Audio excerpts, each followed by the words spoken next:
Yes, isolation is lonely, but it feels so much better than being around people.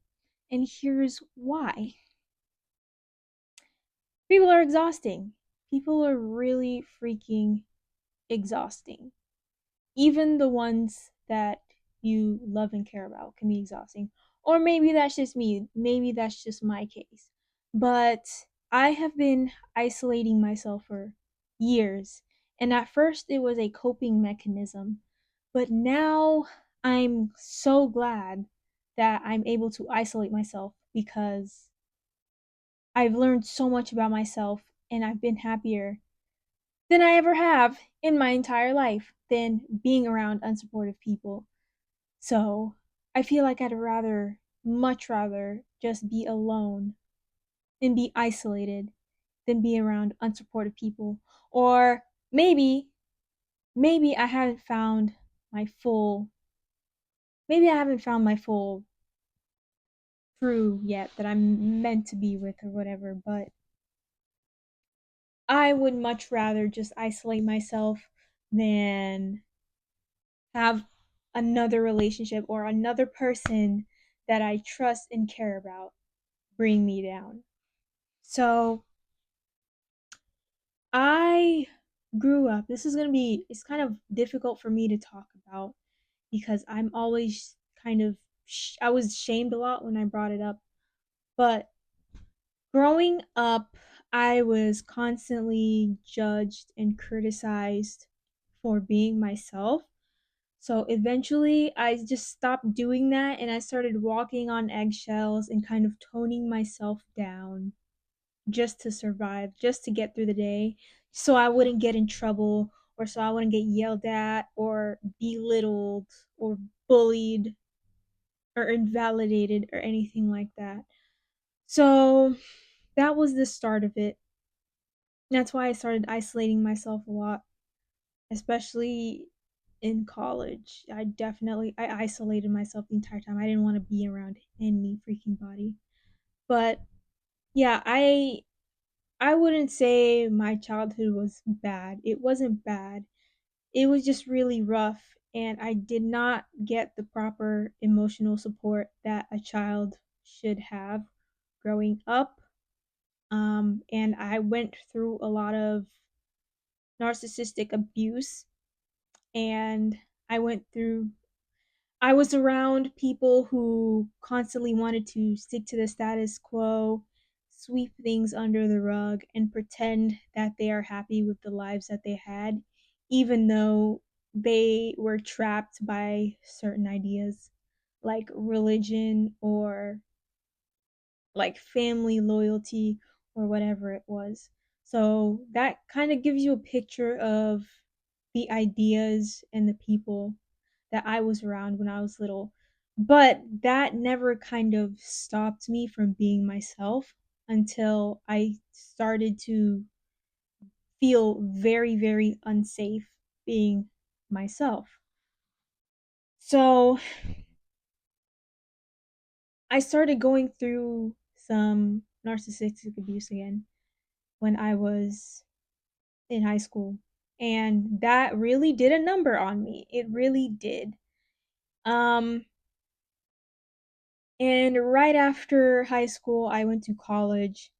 I had zero support.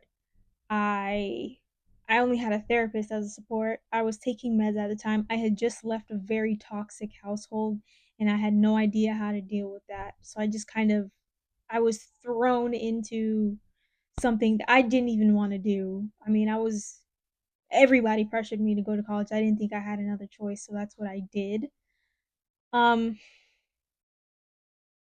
and at first I was very very outgoing and I wanted to meet everybody and hang out with everyone, get to know people, and that was the most outgoing I'd ever been in my entire life. Big mistake. Most of those people were very fake, two-faced. And I don't understand why so many people have that experience in freshman year. Maybe it's because people are getting to know themselves. That's fine. That's very okay, I guess. But in my experience, people, I have never liked people who are nice to my face and then talk about me behind my back. That's very fake to me. That's two-faced to me. I don't like that at all. I never have. I've never kissed ass even as a kid. I've never seen the point of it. Um Authenticity is a huge value of mine. So to see grown ass people do that is just I even to this day I don't like people who do that. I just don't. Like, please stay away from me. But and also, I mean, people were still kind of teenagers at the time. They were barely adults.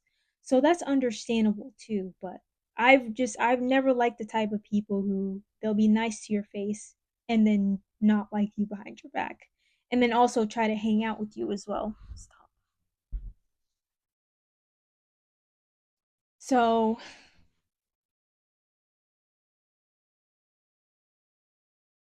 so that really did a number on me, and I just wanted to isolate myself.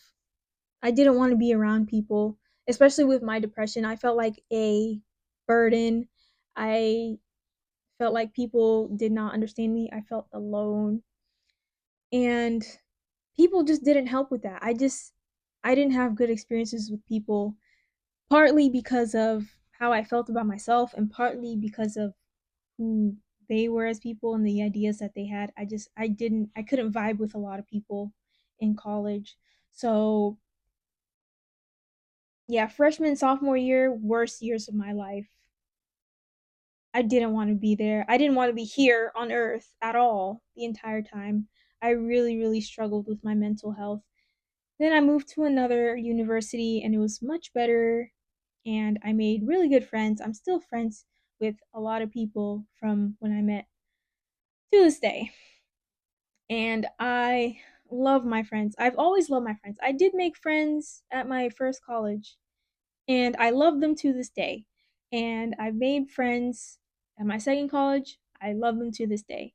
There's been so many people that I made friends with over the years. They're so cool and so lovely, and I love them and I wish nothing but the best of them.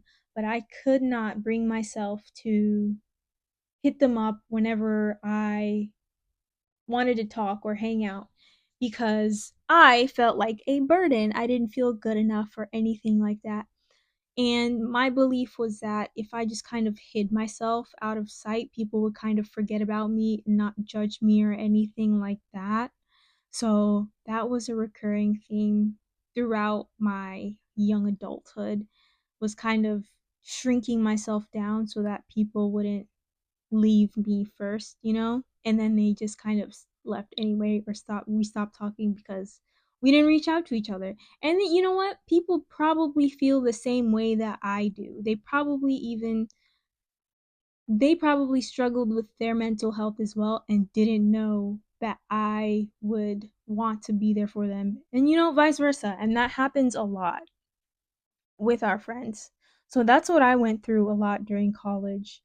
Um, I never felt comfortable in my body to be around people or talk to people because of the constant letdowns that I had throughout my childhood and my young adulthood. I was more than not let down whenever I tried to whenever I tried to express myself. So I just stopped. I isolated. Whenever I was by myself, I didn't have to put up any type of mask. I didn't have to be careful with my words. I could just rest because just being around people was so exhausting because I felt like I had to be so careful with my words as to not be judged or criticized or invalidated. So that it was exhausting and the more I did it, the more I just wanted to be alone. And I didn't want to deal with that. So I spent a lot of time alone. And there has never been a moment in my life where I've had a massive group of friends and family that I can just reach out to whenever I want or I can just talk to whenever I want because I would rather just isolate myself. And still to this day, I still kind of deal with situations and people that don't really support me. Like, I'll want to support them, I'll try to do my best, and even then, they won't care enough to support me. And I'm just kind of done with dealing with that type of thing. I would rather just isolate myself completely than to be fake and two-faced towards people, or watch my words, walk on eggshells, be careful with how I say what I say. I've dealt with enough social anxiety. I don't want to keep dealing with it. I'm starting to heal from that a whole lot, and I'm starting to be more comfortable in my body being around people. But yeah, that is the reason that I've isolated myself for so long. And there's nothing like coming back from home after going to work or after going to an event with a lot of people, and then just sitting in your own place in silence. Oh my god, there's nothing like it. And for most of my life up until a few months ago, I was always forced kind of to live with other people because I didn't have the resources like I do now to just live alone. And I'm so happy now that I live alone, because just being around people, living around people, being around so many different energies, when I can barely deal with what's going inside of me, because there's so much repressed energy. Yeah, I would have rather just be alone and isolate myself. I'm trying to get myself out of that now. So now I'm trying to the only reason I'm learning to get out of that is so that I can build a community around people that are just like me, that want better for themselves and that want to succeed and thrive in doing the things that they love to do without worrying about what other people will think of them, you know? So that is my goal for this channel, and I guess that's all I have to say on why I isolated myself. I want to know if you related to that, or if you have some other perspectives of that. And yeah, I hope you subscribe, and I'm going to be doing one video every week, and my goal is to have at least 1,000 subscribers by July 30th. So if you want to come along for the ride, I would be really happy to see you there. So yeah, let me know what you think, and I'll see you on the next video. Bye.